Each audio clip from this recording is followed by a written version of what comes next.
Okay, welcome to the introductory lecture for Biomechanics 1. I kind of figured I'd just give you guys a basic overview of what the next semester is going to look like. So just bear with me while I take you through most of the basic concepts associated with this particular module. So I'm the course facilitator. My name is Mark. Most of you guys would have met me before, especially if you are currently in your second year and you are registered under the HMS 132 module. For the others, you might not have met me before. I think if you guys are registered under the HMS V122 module, this might be one of your first year lectures. Either way, this is just an introduction. My office is in building 125 on the first floor, room 19. So if you ever need to come see me, that's where you'll find me. You can also contact me directly with that telephone number provided, or drop me an email. So it's mark.kramer, and don't forget the 2 at nmu.ac.za. It's also really important for you guys to go through your module guide or your course syllabus, which is on the Moodle site. I'm just going to quickly take a time out to show you how to get there, just so you guys know for sure. So when you go onto the website, you can go to the student portal.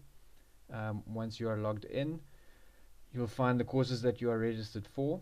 So you would click under the HMS 132 module or the HMS V122 module, that's Biomechanics 1. Just select that and go to the Moodle site option. Okay, once you are there, you'll be prompted to log in with a username and password. And once you're in, this is what you'll see. There's the course syllabus. Once you just click on that, you can download a PDF copy of your course syllabus. So I'd suggest you guys do that. It looks something like this. It gives you a basic overview of what the course entails, what your key learning outcomes are, the level at which this is taught and covered, what some of your prerequisites are, and what your expectations are as students. I give some general information so you guys can cover that, expectations and goals, which I'll go through in a second. So I'm just kind of rushing through this part just so you guys can get an overview. What the required text is, so this is the prescribed textbook for this particular course at this point in time. And then there's some additional reading material which you guys can get from the library, which I highly recommend you guys do. Here are some of the learning activities and teaching methods that are expected of you. So there's some direct contact hours and then some guided independent study, which you guys will need to do in your own time. But it just gives you an overview of the 100 hours that are associated with this specific course. There's also a breakdown of your final mark. 60% comes from the exam and 40% comes from the class mark, of which your class tests count 20% and your lab assignments count 20%. There's also some presentation and report writing assignments. So I've given you guys some links that you guys can just select when it comes to finding additional peer-reviewed content associated with the course, and also how to get access to the Moodle site. I do give you guys a rubric in terms of how to cover your lab assignments and what your write-up should include and how many marks each section is worth. And then just finishing off with the course schedule, which I'll go through in a second. Okay, so that's just an overview, very, very rough overview. You guys can cover this all a little bit more in your own time. Okay, I do take attendance at the start of every lecture. If you are marked absent, then just come and see me. Typically, if you are not present or you are late, I do typically mark you absent. It's important to note that in many respects it's not compulsory for you guys to be there, but it is highly recommended because of the fact that I do cover quite a lot of material in class that's not necessarily found in your slides or in the textbook. And that's basically on your own volition to take notes of the things that I do tend to cover in class.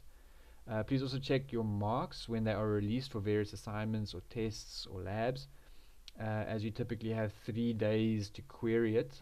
The reason that we do this is that at the end of the term, once you realize you haven't made DP, that you can't go back for work that should have been covered 2 or 3 months ago, and then all of a sudden you realize like you didn't hand something in. You've got 3 days to basically query any marks.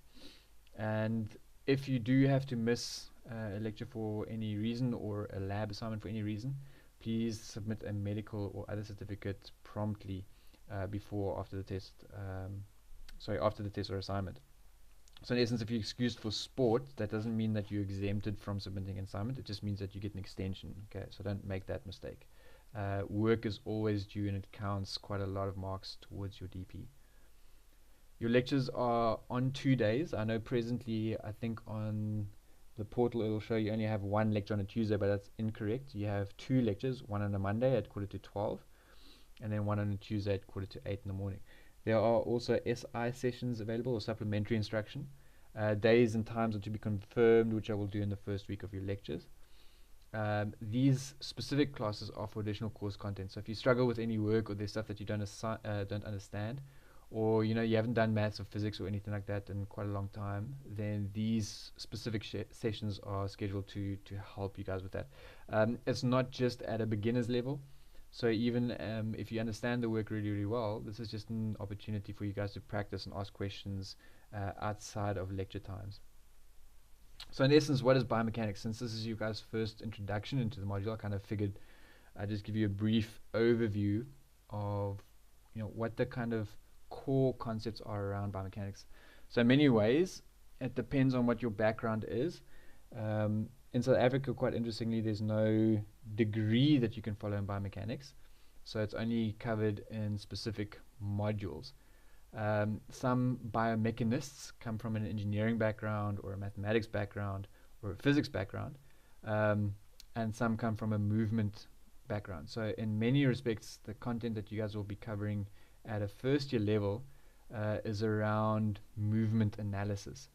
So I've just given a very, very basic example here that you guys can see. So here's a guy performing a bench press. This is just a video I got off the internet and put into one of the programs that we use for movement analysis. In essence, what this guy would be doing is a very, very straightforward bench press.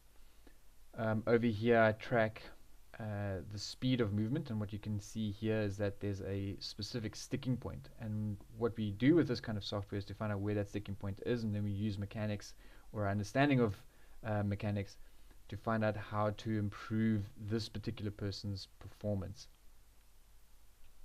We can also use it for much more advanced type of analyses. So for example, here is a girl, an experienced soccer player doing a soccer kick, and what you can do is compare her movement mechanics to a novice performance to see how the novice can improve the performance, or what differentiates novice from expert performance. So I'm just going to quickly give you guys an overview of that. So we can see here that we've got a front view, a side view, and then an overhead view.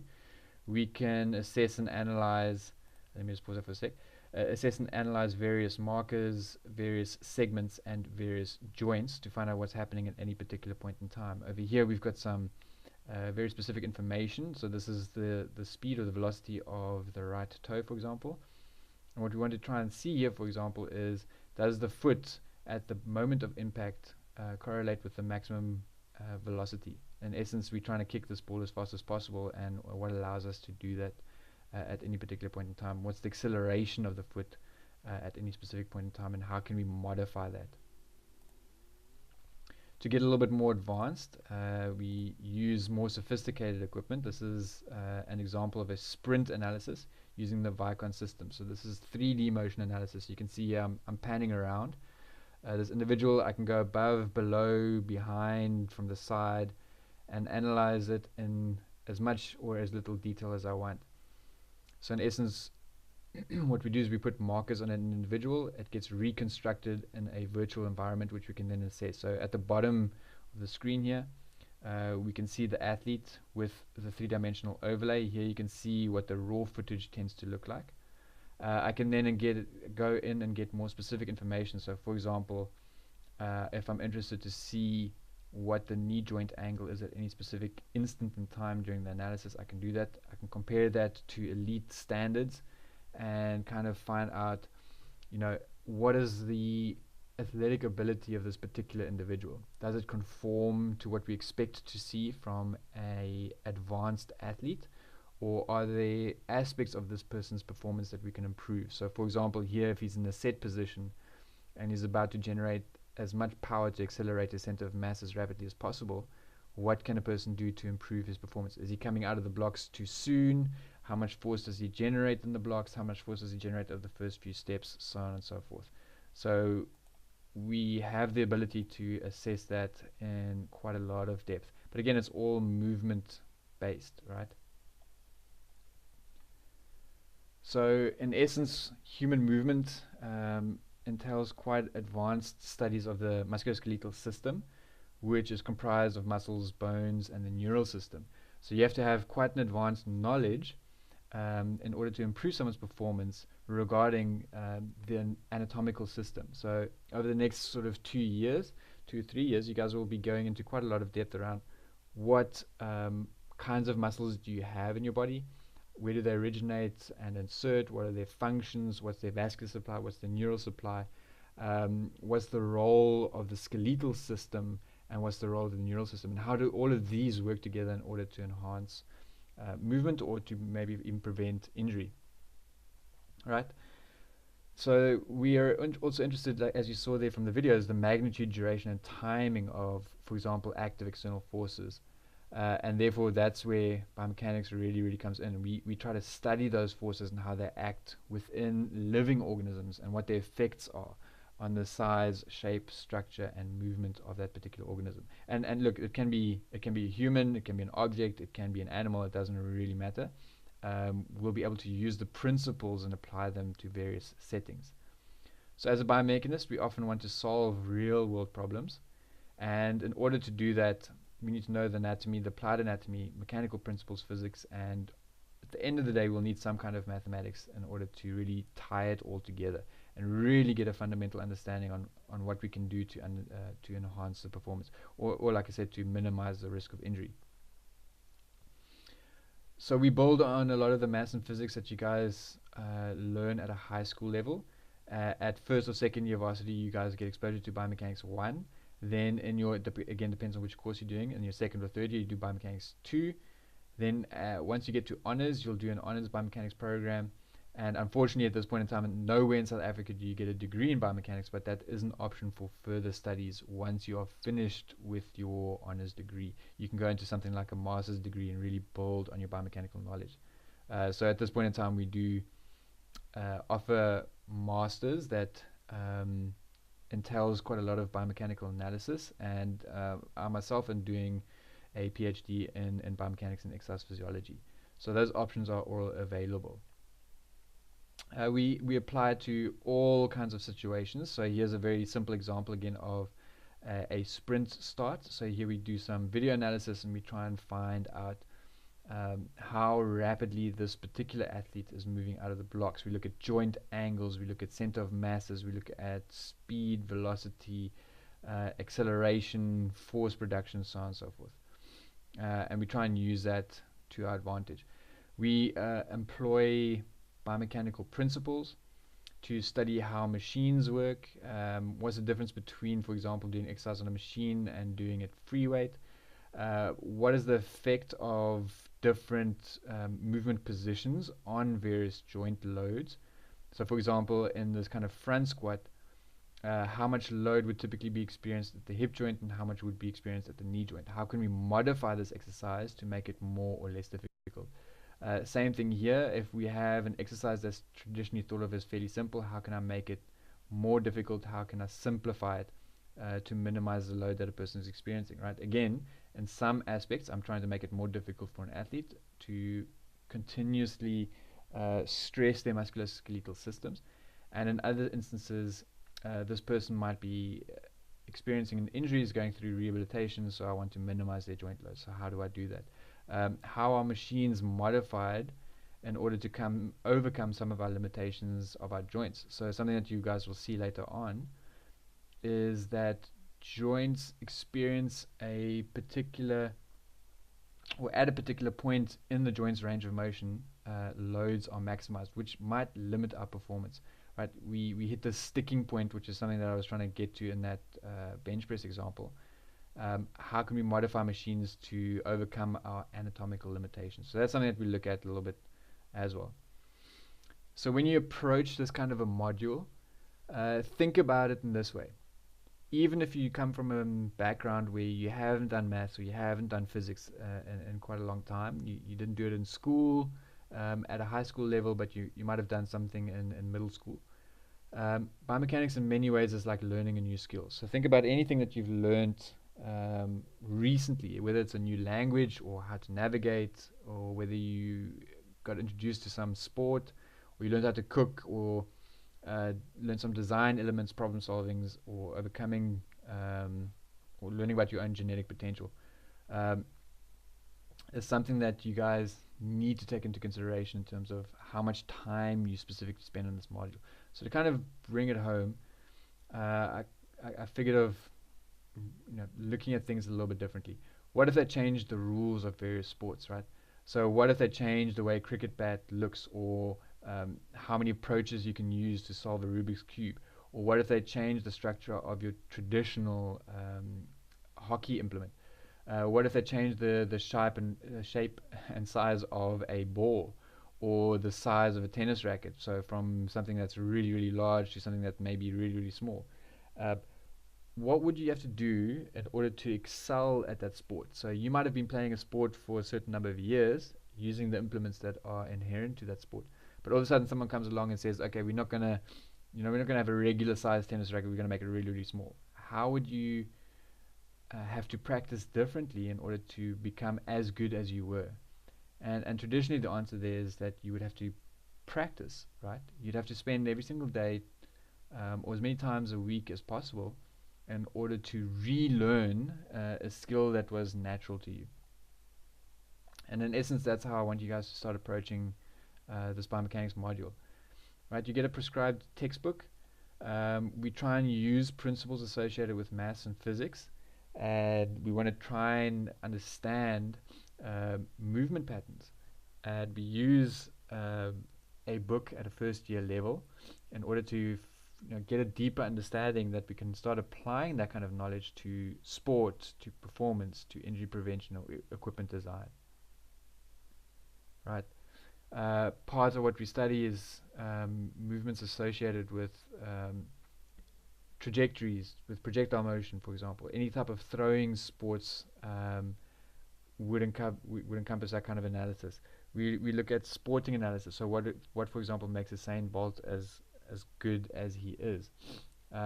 How are various pieces of equipment designed in order to enhance performance? So if you think about these typical velodrome tracks, the fact that they are angled actually allows cyclists to perform at higher levels when going around corners. How do I use that knowledge to minimize and prevent even injury in an ideal situation? So what gets covered in the traditional Biomechanics 1 module? So we'll cover everything that's traditionally covered in a physics class, but applied to human motion. So we look at linear and angular motion, the relationship between linear and angular motion, projectile motion, Newton's laws, impulse momentum relationships, the effects of gravity, moments of inertia, balance, stability, centripetal acceleration, work, power, and energy. We also cover various pracs that are hands-on. We look at some video analysis. We look at speed and stride length analysis, and we look at also center of gravity as applied to a broad jump, again utilizing video analysis. So again, trying to teach you guys some skills that you can take beyond the classroom and into your working environment. The prescribed textbook is Sport and Exercise Biomechanics by Grimshaw, Lees, Fowler, and Burden. I also include a biomechanics manual that's meant to be an accompaniment to your textbook. So again, it gives you background information and worked examples. So I often find that students don't have enough examples in the textbook itself, so I've given some extra examples with the solutions that allows you to practice as much as possible. Again, try and attend all lectures, come prepared to lectures, so try and pre-read the course content, as well as the lecture slides, which are on the SharePoint site and on the Moodle site for you to download. In order to pass the module, you need a final percent of 50, which is comprised of a class mark of 40% and an exam mark of 60%. Your class mark is comprised of 2 tests and 3 practicals, as well as your attendance. And then at the end of the module, you write a 2-hour examination. You'll be graded a lot more strictly than many of your other modules. So here's an example of your grading criteria, and you'll see anything less than a 60% basically is regarded as a fail. Um, I've done this to kind of get over the fact that most people tend to just aim for 50%, and I find that 50% is just not good enough. That's saying that you know half of what you're supposed to know, and for some reason that seems to be okay with a lot of people. And I try and encourage you guys to aim for much more. Expect more of yourself, because I expect more of you guys. So I really hope you guys do well and really apply yourselves. On the completion of this module, you should be able to define the different forms of motion, explain and compare linear and angular kinematics as they occur in sport and exercise, determine the linear and angular quantities of motion, be able to define Newton's laws, explain the effects of kinetics and linear and angular motion on linear and angular motion. Also be able to define and explain different types of impacts to determine the effects of these impacts on an individual and on tissues of different types. Be able to explain also fluid mechanics and effects of movement of things like projectiles. Here's an example of your course guide. You can or module guide, course syllabus, whatever you want to call it. And you can see it's pretty packed for the next couple of months, right? We've got lectures twice a week, and I've tried to incorporate as much of the content as possible. And you can see here it's interspersed with labs, tests, pracs, all that kind of stuff. I hope that's giving you guys a pretty okay overview, just what the next couple of weeks will entail. And I look forward to meeting you guys all in class.